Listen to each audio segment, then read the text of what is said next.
Why, hello, everybody. Um, morning, good afternoon, and good evening. Welcome to another one of my raw takes. Um, Before we begin, I just like to make a few announcements as the people come in. Um, I plan on making a series of edited videos about the kind of ethics, the kind of virtue ethics take on internet and on the internet and technology and how to use it.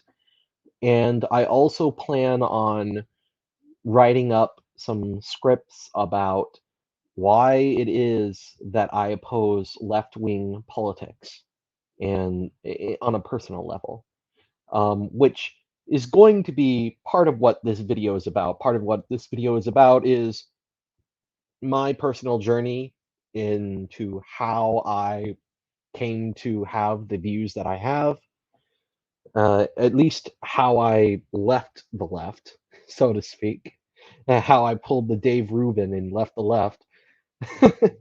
Now, why exactly I oppose the left has changed somewhat over the years as my views have developed, but I had to start somewhere, and I started with somewhere very basic.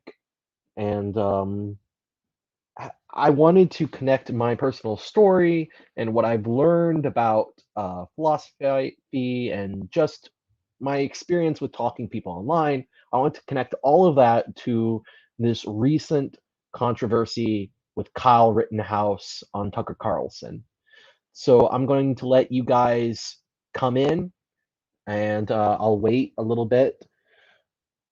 Hello there once again. I see you in the chat. Yes, I'm going to be talking a little bit about this. I'm going to give you guys a minute to come in, and then we can start. I'm a little impatient. I really wanted to get this out there because, it was a spur of the moment. Like all of these raw takes, it's always a spur of the moment of inspiration. But I just want to get it out there. I want to get that idea out there. That's why this video isn't edited. I know I talked with one guy on Telegram who said he preferred edited videos, and truth be told, I do too. But when you have this kind of spur of the moment inspiration, don't think that an edited video is something that can't capture that feeling of excitement. You know what I mean? An edited video requires a bit more thought to be put into it, and that's why I prefer for these kind of raw takes just a live stream. So all right. So it's been a minute. So I'm going to start with a little overview of this controversy, quote unquote, because really I don't think it should be a controversy. Um, I think Kyle Rittenhouse, he's 18 years old. He was 17 when this happened. He has a long life ahead of him, hopefully. I personally hope that he has a long life ahead of him. Who knows? But if he doesn't die, if he doesn't get murdered by mobs of Antifa or assassinated or whatever, if he had, I think he's going to live a long life. And in that long life, he has plenty of time to change his opinions. I know personally that I was in a much worse place than Kyle when it came to the question of leftism. You know, it's it's I don't think that Kyle Rittenhouse is somehow has somehow committed this grand sin when he said on live television, "Oh, I support BLM." I mean, to us, speaking from the comforts of our homes, you know, having read all this political theory, watch the news, binge watch the news, you know, binge watch these YouTubers. We know what's up with these Black Lives Matter movements. We know what they believe. We know why it's evil. Um, the kind of we aren't convinced. The mainstream would have you believe that the Black Lives Matter is a good idea, at least in theory, and that it's only ruined by you know, a few people who happen to act out. But overall, it's a good cause. But people who have been paying attention know that this organization, this movement, this ideology is actually evil. It's anti-Christian. It's anti-common sense decency. Frankly, it's you know, it's against anything that would bring goodness and truth and beauty into the world. So yeah, I think that I mean, do I believe that Kyle did something wrong when he said that he supports Black Lives Matter and peaceful protests? Yeah, I do think that, but it's understandable, is what I'm saying. You can't actually you can't put that we're under all people like that are under pressure to conform to this Black Lives Matter narrative. You can't actually make someone you can't actually e- expect someone make someone conform to all of this esoteric right-wing theory because it's just not out there, you know. These kinds of anti BLM talking points are just not mainstream. And so someone who isn't looking for it is not going to find it or happen upon it. And so when Kyle comes up there and says, "Oh, I support BLM," what he's really saying is, "I support basically treating black people decently. I support I support people who are opposed to unjustified police brutality. Uh, I support reforming the system so that it prevents unjustified police brutality and discrimination against black people. And really, I think that if you are, there's nothing wrong with that on its face. It's always the thing is, it's always a Mott and Bailey with these people. The normie always falls for the left's Mott and Bailey, and that's how the left is able to hoodwink them. They say, "Oh, you know, you oppose Black Lives Matter. That means you must not think that black people are humans or something. You must not. You must be opposed to treating black people morally."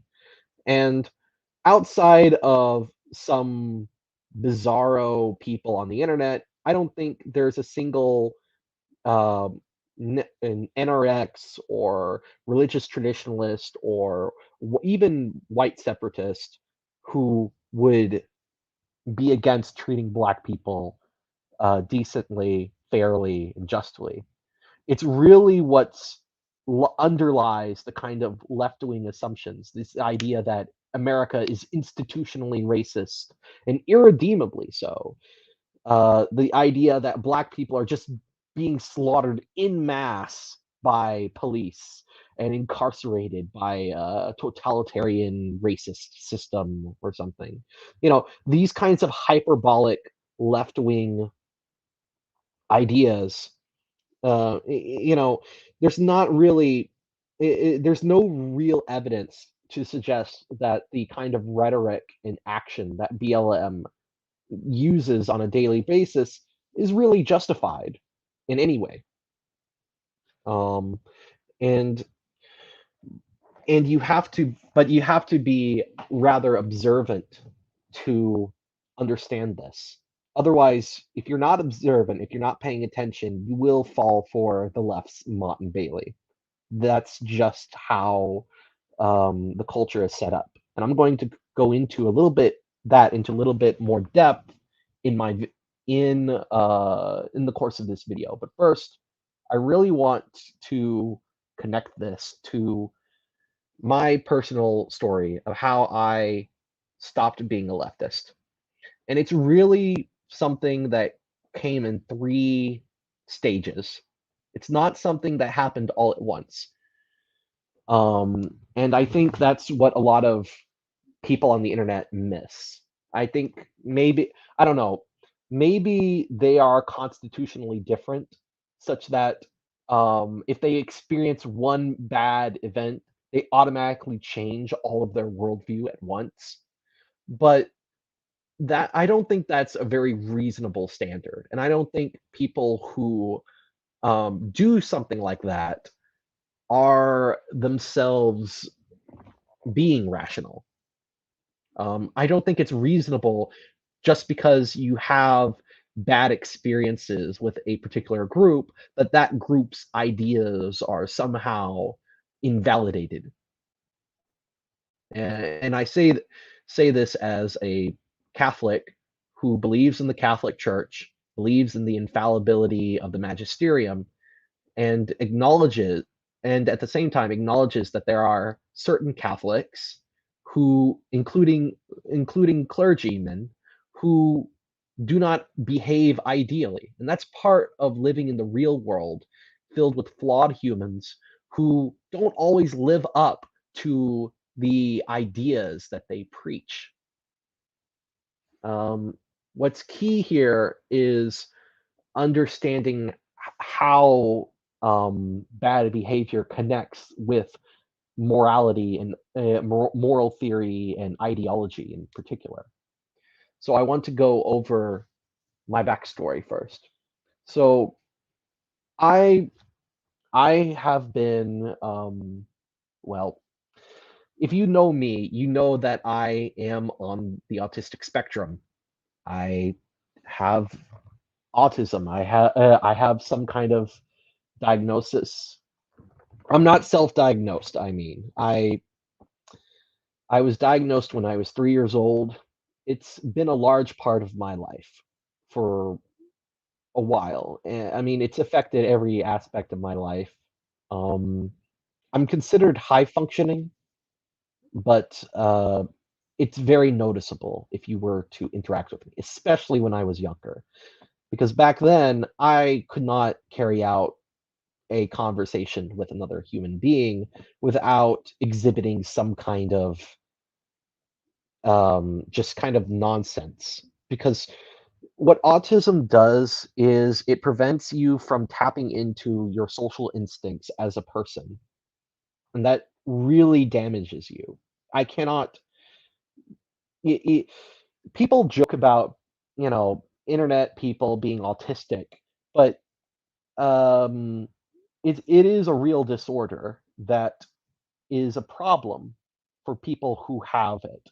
And it's one of the reasons why I don't want to be in any kind of position of authority, because I genuinely think people like me, autistic people, should not be in some kind of political position or social leadership role, simply because their mental disorder, their is a hindrance to them. It's hard enough as it is to for them to function as a normal human being, let alone act as a leader. All right. I'm on here doing this YouTube channel and talking about political moral theory, but I have no I'm under no illusions that I am some kind of authority figure that is leading the charge. I will support any authority figure that I think is worthy of it. Just like I support the Catholic Church and various other content creators that aren't that don't have my particular problems.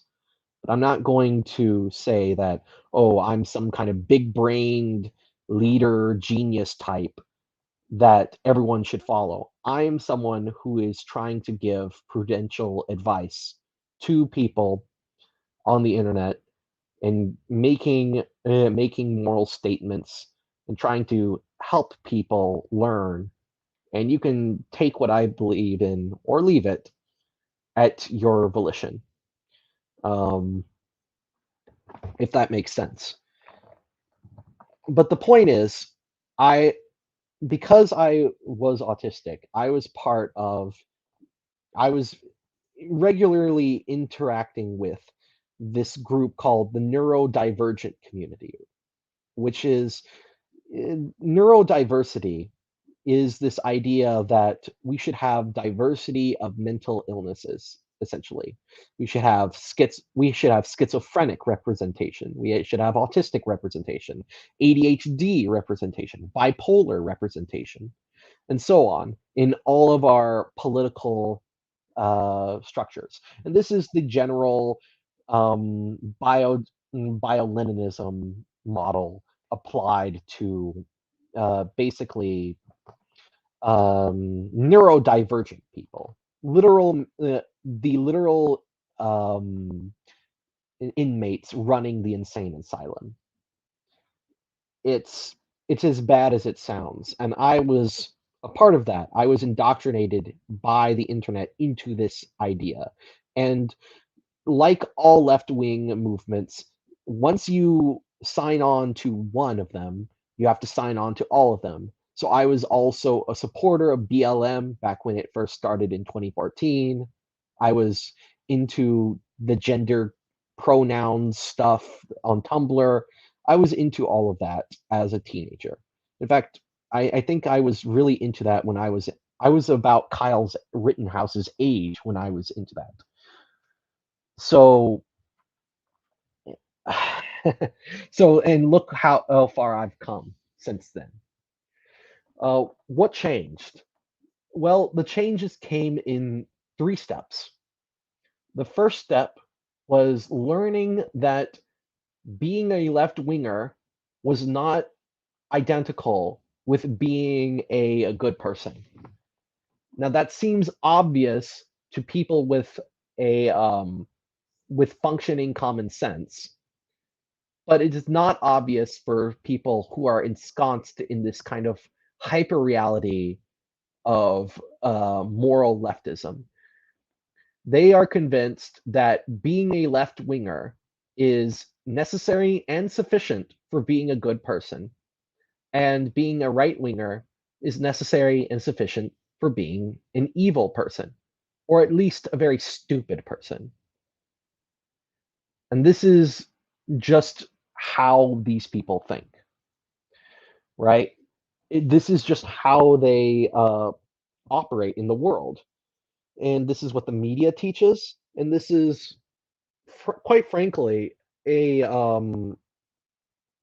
very sinister mindset, in my opinion, because what you're doing is conflating a partisan political ideology that really doesn't center around human goodness and making it the be all and end all of morality. Um, a person's intellectual opinions is not what determines their morality. What what determines a person's morality is the virtues that they display, not just the actions they take, but also the inward tendencies that that lead to actions. It's a disposition of the will, in other words. And I think that a lot of leftists don't recognize this. They see morality as just being, if you have the right opinions and you espouse them, then you are virtuous. And what um, that kind of worldview needs to be broken first. You need to destroy that hyper reality in order for someone to wake up and be red pilled. But that's only the start. And this can be done, and waking someone up from this hyper reality can be done in two ways. The first is being exposed to left wing misbehavior, which is what happened to me. I had I met, I had a friend who was also autistic, who ran afoul of some very vicious feminists on Tumblr, and I had to talk her out of committing suicide because of how vicious the online harassment was.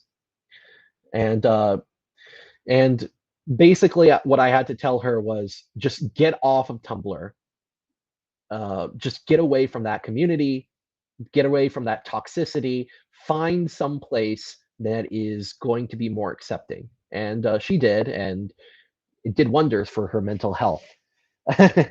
But true, that was the first step in me recognizing that the left isn't all there is. That there's more outside. That a decent person can be more than a leftist.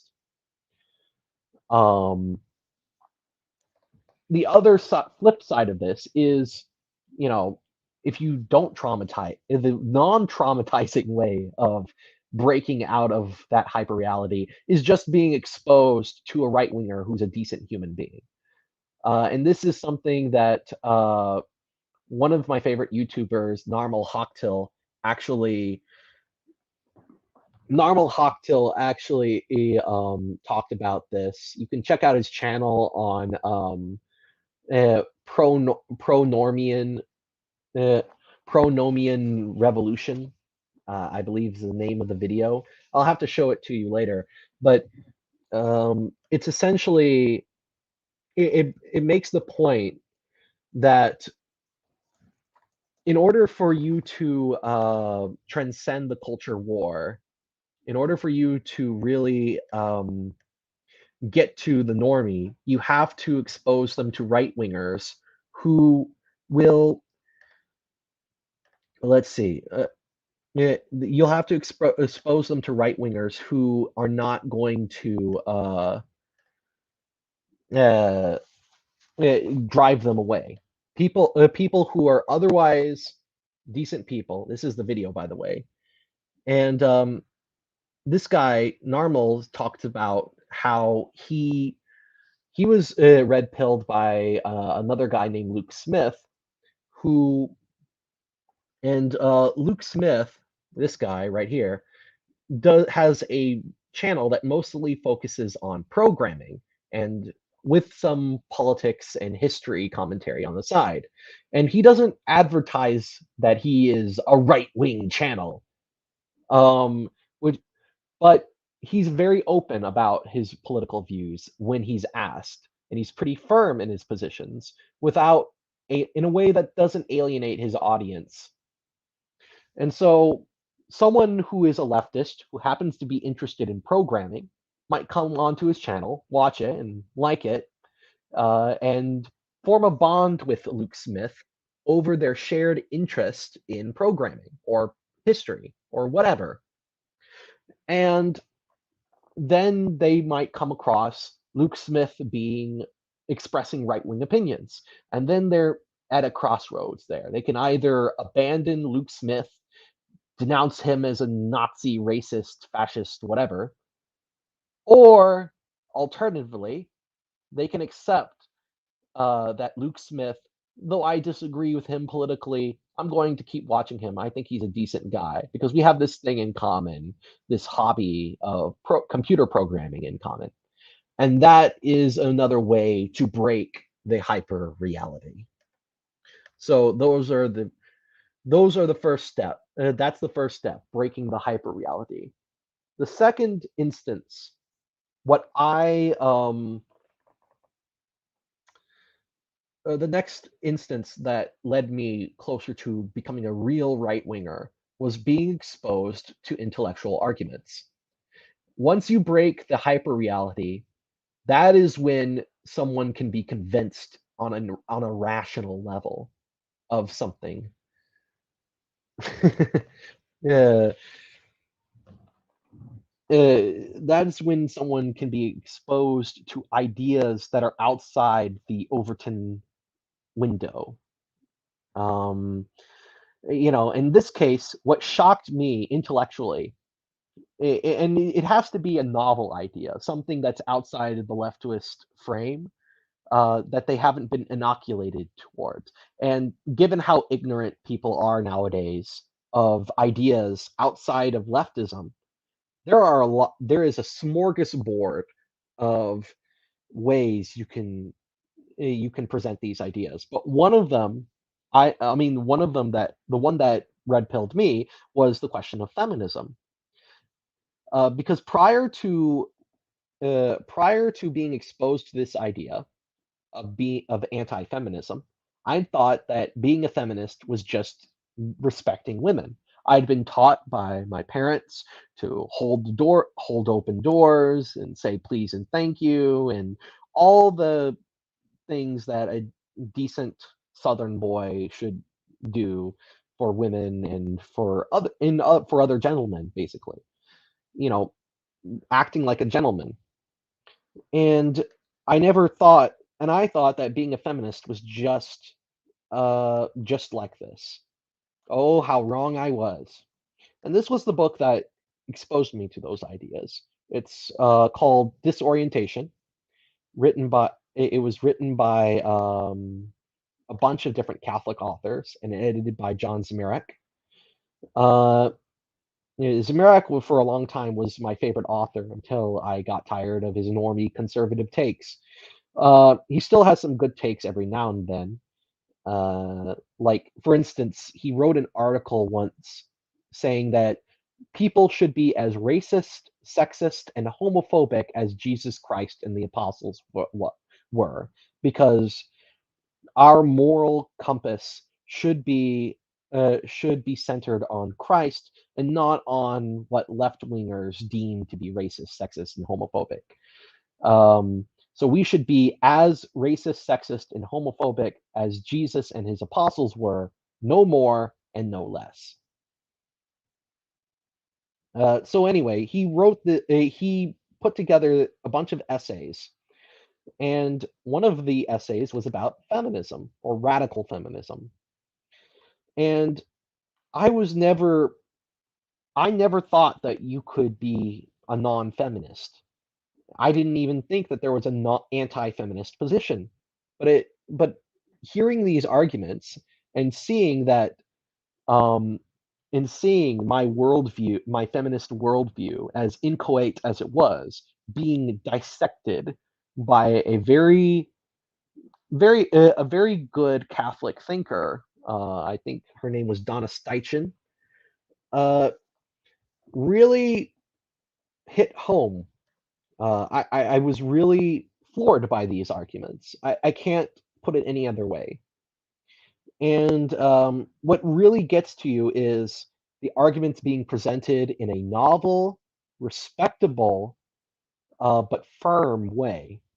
You don't want to water them down, but at the same time, you don't want to express them in a way that is overly offensive, because that will just drive people away. But you want to stay firm and call a spade a spade.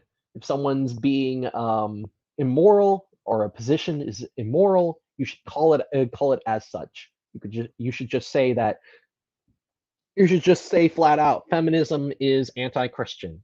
Feminism goes against family formation. Feminism has a Marxist basis. I didn't know any of these things, but um, I was exposed to these ideas, and once I was, um, as someone who really likes reading, who always liked learning, um, it took me down that intellectual rabbit hole to where I am now. And that leads to the third thing. What it was the third thing that really red pilled me, and that was finding a community. I found through the algorithms, I found embarrassingly enough, my first exposure to right wing YouTubers was actually this guy, Paul Joseph Watson. Yes, it's cringe. He is kind of cringe. He's less cringy now than he was back then, but he's still kind of cringe. But anyway, that's he wasn't the only right wing content creator out there. there were others, and I soon found my home among Dave the Distributist community. I met Elliot from Computing the Soul, although back then he was still an atheist.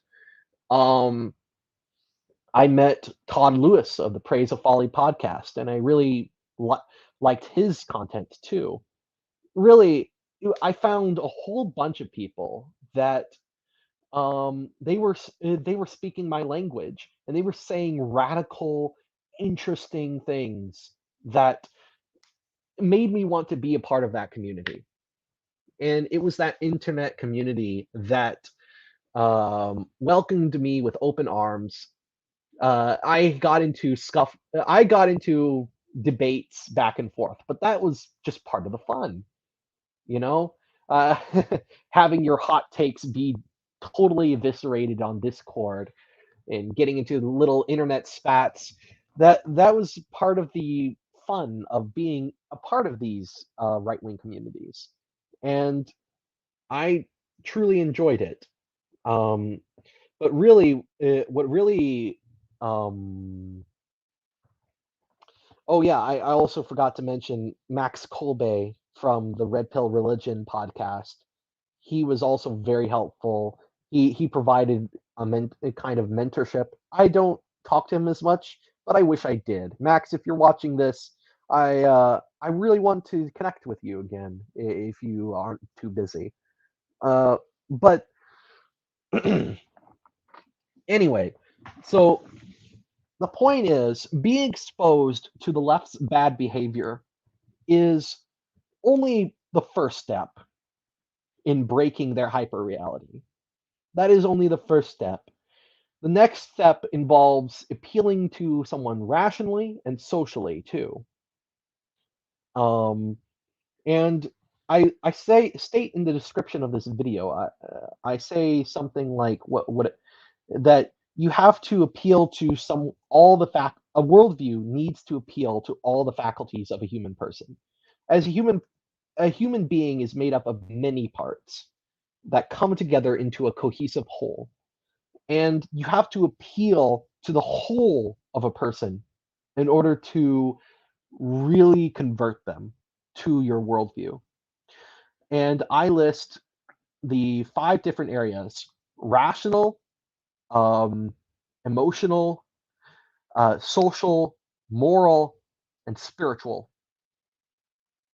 Okay. So rational, that's facts and logic, using good arguments, and also using arguments that the other side does not have a ready rebuttal to. That's the key, because if the other side can just rebut your arguments easily and show that they're wrong, then you haven't really appealed to them rationally. They can easily just rationalize away what you're saying. But if you are able to address the other side's arguments without them being able to address them in a satisfying way themselves, then you're you're one step closer to converting them. However, we are not purely rational beings. We also have other aspects to us, and the next aspect is emotional. Um, does this worldview uh, incite my passions? Does it emotionally resonate? Does it feel right? And this isn't actually entirely divorced from the rational side of things or any of the other side of things, but it's not something you can't actually just you can't use reason to browbeat your emotions. No matter how logical a position is, if it isn't appealing to you on the level of pathos, on the level of passion, that it's not going to move you. Your reason and your passions have to work in tandem in order for you to have this full conversion. And what emotionally resonates with you is going to differ according to the person. But generally, things like um, it, feelings like loyalty to a particular person or group, um, the feeling that you are comfortable, that you are content, a feeling that this promises happiness. That those are the kinds of feelings you should appeal to. Um, for example, my devotion to Catholicism, and on a certain level, it is intellectual because I've studied this. I find the arguments to be appealing and the logic inescapable. But there's this emotional aspect too, because I'm a part of the Catholic Church. Catholic Church is my home. I feel it feels right, and also um, the Catholic Church is considered to be the mother of the faithful.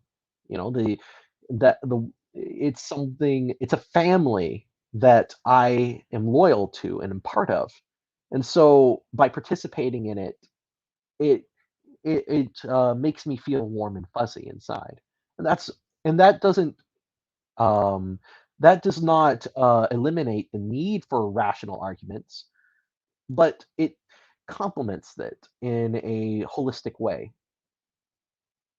Um, the next aspect is social, and the social aspect is part of the emotional, but it's not exactly the same.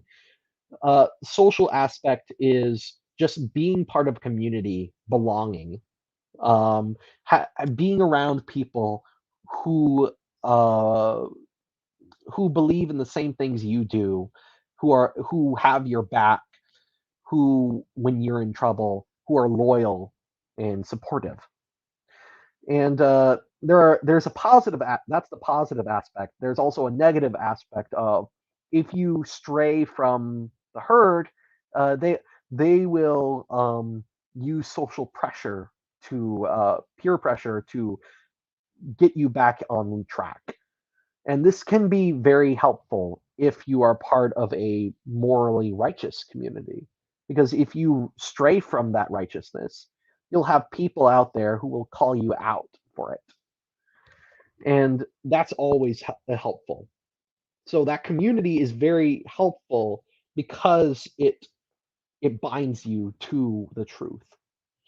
The next part is moral, which is it's connected to the intellectual in that in order to be a good person, you need to know what is good. But morality is more a matter of the will.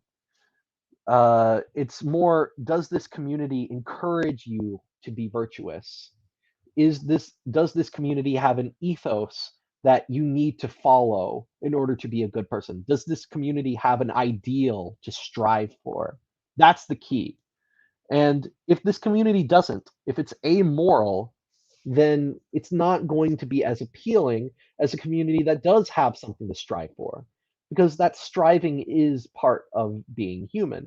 One of our core tendencies as a human is to pursue what we believe to be good. And not just on the level of self interest, but also on a moral level. We want to feel righteous. And that's a huge part of why leftism is appealing in modern society, because it does a good job of making the people who believe in it feel like they are the righteous ones. And that's something that, and that's a basic requirement of any worldview. Any person who any person who's part of a worldview, the people who are part of that worldview need to feel like they are moving towards something good. And the final aspect is the spiritual aspect, which um, I think is connected to the moral and the intellectual and the emotional and the social, but at the same way, but at the same time, it transcends all of them. And that is the idea that what you are striving for transcends yourself. That what you're feeling is more than just your personal opinion. That the tradition that you the intellectual tradition that you are convinced by, the arguments that you're convinced by, are more than just something that some internet person uh, came up with. It's part of a large intellectual tradition. The social group that you are bound to has an authority that transcends it. It's that kind of transcendent attitude. And I think that this is what gives religiosity a, traditional worldviews, their irreducibly traditionalist character. It's that this idea of transcendence. You aren't just um, you aren't just a part of community. Your community is part of something greater than itself, and there's something outside of it that authorizes it. The gods, um, nature, tradition, ritual, things like that. So those are the five aspects of humanity that I think any true worldview, in order to be truly appealing, will have to appeal to. And that's really connected to the steps that I went through on in my conversion to being a right winger and being a really from being a lax Catholic to a true Catholic. Um, it the first step, which is breaking the hyperreality, breaks you out of the left's appeal to morality and appeal to emotions, and it really gets you out of the emotional frame and the moral frame. And then you have the rational arguments that help with the intellectual arguments and also somewhat the emotional frame because this is new and interesting. It appeals to your emotion of curiosity and not and the appeal of novelty. And then finally the social aspect at the end, becoming part of a community, is usually helps iron out the rest, because then you have the social aspect of belonging to a community, the moral aspect of having something to strive for that this community holds in common, and the spiritual aspect of this community is particularly religious. So that's really what I want to appeal to. And this is why I think it's stupid to come out and condemn Kyle Rittenhouse for not being based. Because if my account of conversion is correct, if you can universalize it, then Kyle has only reached the first step. He has only just been exposed to the dark heart of the left, the black wickedness that lies at its core. He's only just been exposed to it.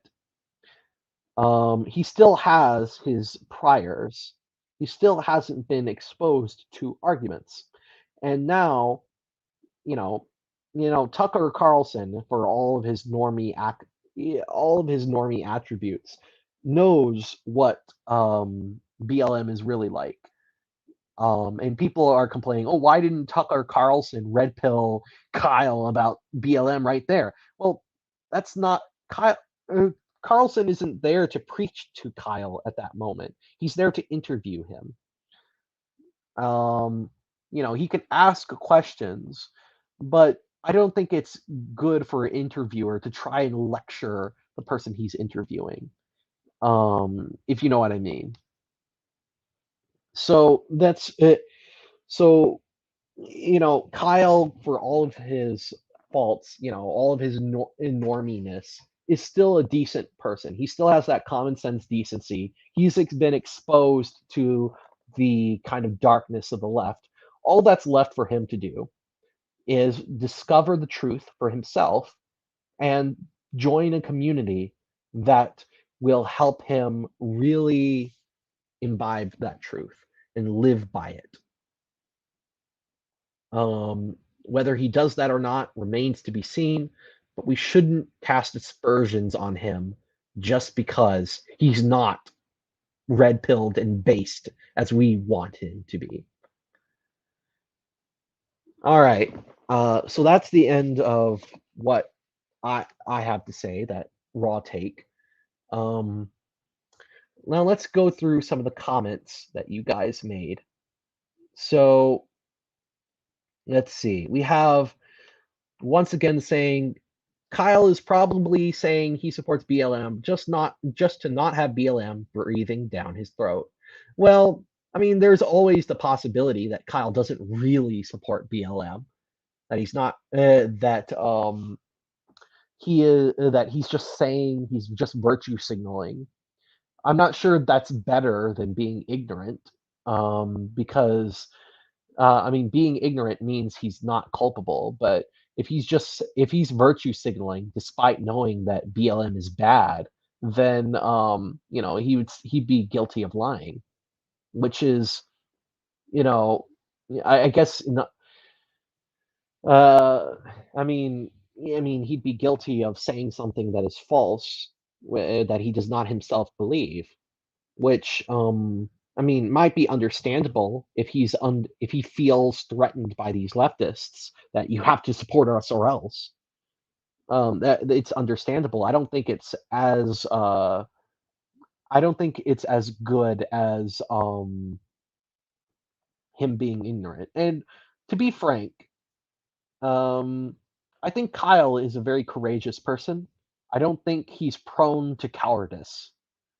Uh, I might not know Kyle very well, but his actions in Kenosha strike me as someone who is very courageous, very brave, has a lot of the virtue of fortitude about him. And it and so a person like that is not going to is not going to just lie just to appease a mob that's after him. He might say things that are appeasing to the mob, but he's not going to outright lie. I think Kyle. So I think that Kyle, while the idea of appeasement might be on his mind, in the back of his mind, I think on some level he does believe in the BLM Mott and Bailey. And I think that's the most charitable way to look at it. And I think it's the correct way to look at it. Although I could be wrong. I could always be wrong. So, so you have sucking up the evil never works. They're going to do it anyways. Should have kept his mouth shut. That's it. Well, that is I mean, if Kyle was motivated to say the things he did as a way of appeasement, then you're pretty much correct. Trying to appease the mob usually doesn't work because the mob is irrational. So you're not going to reason with it. The best thing you can do is find a community that will defend you. All right. Um, let's see. Carlson could have warned Rittenhouse that BLM can't be trusted at all. Well, Carlson wasn't there to preach, he was there to interview. And having done some interviews myself, I know I've had on guests that have said a lot of things that I disagree with. That's part and parcel of being a member of the dissident right. But, you know, be when you're in the interviewing zone, you can't just contradict your guests every 5 seconds. You have to let them speak for themselves. That doesn't mean you can't push back out against them with questions if they say something controversial, but you can't just argue with the person you're interviewing. You have to actually let them speak for themselves and let the audience decide what the truth is. No unjustified police brutality or discrimination against said group. They are in fact treated better than us. This is true statistically. Now, that isn't to deny. I'm not denying that there aren't individual instances where there are injustices, but this isn't systemic. There isn't a general tendency. And in fact, you're correct, Anonymous, that uh, if anything, the trend is towards the opposite, that this group is treated better. I support the movement, not the organization. That's probably what he meant. Um, uh, Great respect, recognizing personal limitations. Thank you, Mrs. Hancock. Uh, let's see. Cameron Gilchrist says, Christ says, Kyle is saying what a lot of normies think. He supports the idea that BLM that Black Lives Matter, while being ignorant of the Marxist roots of the organization. That is correct. Yeah, that's part of the leftist Mott and Bailey. Uh, Dan Rubsey says, "Stop saying you're autistic, William. You're just cringy sometimes." Well, I am cringy sometimes, but I genuinely do have autism. I was diagnosed at the age of 3 years old, and I've struggled with it. I've come a long way since then, but I still have ways to go. Um, Anonymous says, "Feminism denies the reality of enormous differences between the sexes." Um, Generally speaking, yes. I mean, there are TERFs who acknowledge the biological nature of sex, but what feminists tend to all have in common is their rejection of the gender roles that stem from these biological differences. Even feminists who acknowledge there being biological differences will still say that, oh, men and women should be able to choose whatever they want. We shouldn't have these biological differences have any impact on public policy, and that just is foolish. If there are real differences between the genders, then that's going to have an impact on how society should be governed. Because the way society should be governed is according to human nature. All right. So finally, we have uh, Darth Kilhoun. He should start watching the archives of Vertigo Politics. Before he was banned, that channel became my massive red pill. I wish I could do that. If you could find the archive of that channel and come on to Telegram and send the art and post the archive of that channel to my Telegram, that would be great. I'd love that.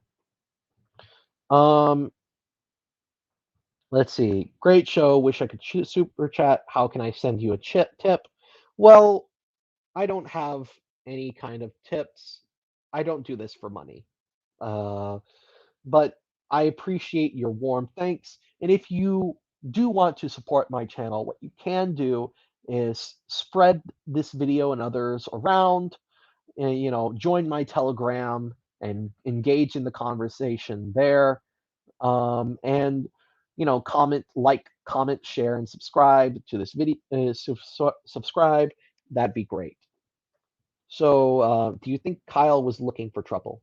No. Okay. I do not think Kyle was looking for trouble. I think he expected trouble, though.